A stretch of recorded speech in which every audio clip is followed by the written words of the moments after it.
One of the concepts that we have focused on in the Transit project is empowerment. This has been a very central notion for us, and what we mean by empowerment, we looked at that in terms of self-determination and intrinsic motivation, where we have defined it in terms of the human need for autonomy, connectedness and competence. And we see that a lot of people get involved in social innovation initiatives because it helps them to fulfill this human longing for autonomy and competence and relatedness. And especially the fact that these are translocal movements seems to be a very empowering dimension, because on the one hand people feel very locally embedded and related and autonomous, but at the same time they're also part of a broader international network which also extends their sense of relatedness to others across the world. So on the one hand, we have seen that social innovation initiatives can be very empowering for people. At the same time, we also see that it can also be disempowering. And here you have this paradox, which is mostly about the paradox between inclusivity and exclusivity.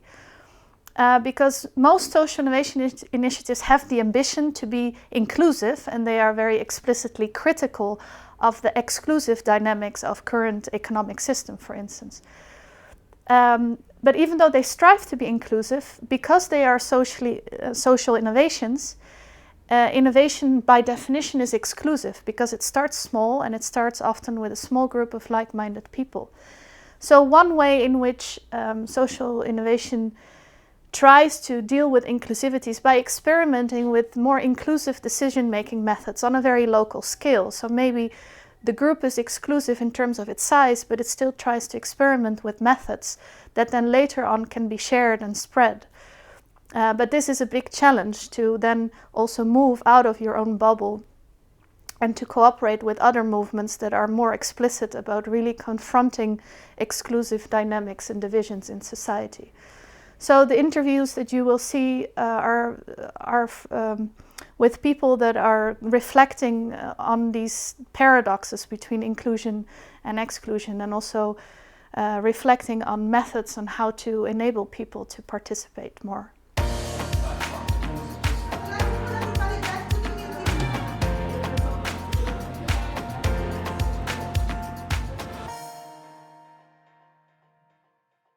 What I intend with hosting is understanding who we first want to invite in the conversation and how do we want to engage them in the conversation, in order not to have a predetermined agenda, but to really understand what is alive in the moment in the conversation, and what is the contribution that each perspective is bringing. So in this sense, hosting is really welcoming each guest, each player in the societal innovation field, and understanding what we could do as facilitators to bring the best out of their experience. So it's an approach that is more participatory and more inclusive in this sense. First of all, I think it's a very important and relevant topic to discuss, inclusivity, and how much social innovation is currently inclusive of all parts of society, or rather just addressing a sort of middle class. So it's a very important topic to take into considerations and to analyze. And from my understanding, it really depends on how we frame social innovation and how we define it. So it's more of a matter of language rather than something else. For example, using a certain language can be more catchy, it can be more engaging, but it is engaging to a certain audience that might not be the original audience you wanted to address, right? So for example, if I'm starting using terms like social innovation, then I might be more successful in getting funds and so forth, because of how I'm framing that specific project.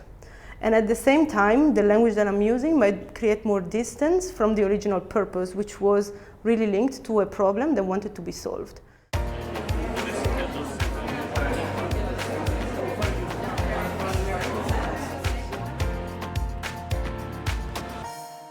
Yeah, so I think the issue of inclusive social innovation is twofold. On the one hand, there's this avant-garde movement, coining the term social innovation and not having the effect of really making a political movement. So, you see that there is a lot of there are a lot of financial resources available for hackathons and a certain kind of sexy innovation, which is not always the most effective, because often, what we see in our practice, to make an impact, it takes a long time, and it's not something that happens overnight and that you can, present in flashy images. On the other hand, often in social innovation interventions, we don't manage to really come through to the vulnerable populations who maybe do not have the time or resources to join in on these kinds of experiments. So that's what we try to do.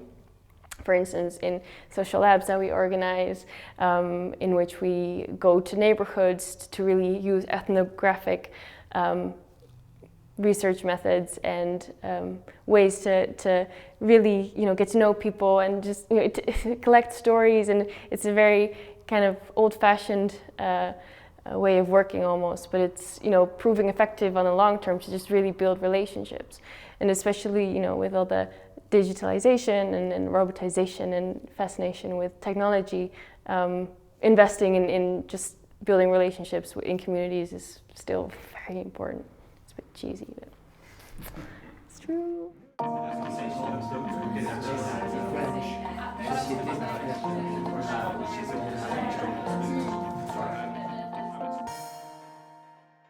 The most important thing for us is really to help municipalities to allow citizens to participate more into the co-design and co-creation of services with the cities, of new initiatives, new spaces, so possibilities for people to meet and to discuss and to undertake actions together, not only to get feedback or to say what they would like to have in the city, but also to be actively involved in the rethinking of cities and of neighborhoods.